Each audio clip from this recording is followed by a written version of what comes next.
Hi, this is Tutor Nick P, and this is noun phrase 719. Noun phrase today is laundry list. Okay, if somebody wants a screenshot of it now, let's get right to it.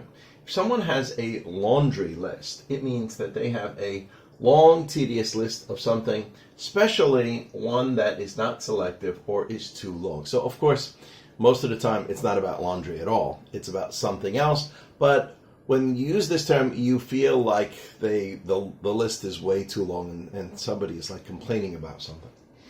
All right, let's continue. The term comes from in former times. If someone sent out their clothes to be laundered, to be cleaned, when they came back cleaned, it was with a long, tedious, itemized list of each item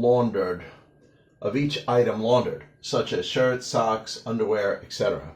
And in the 1900s, people started to use the phrase figuratively. All right, let's continue. And we got 4 examples here to show just how it's used. Here's the first one. She sent us a laundry list of complaints. Number 2, I have a laundry list of things to do around the house. Number 3, the boss wants us to come in on Saturday, and he has a whole laundry list of things that he wants us to do for him. Okay, number 4, the boss made up a laundry list of problems that he sees with your project that you are doing and how he wants you to correct them. Okay, anyway, I hope you got it. Hope it was clear. Hope it was very informative. Thank you for your time. Bye-bye.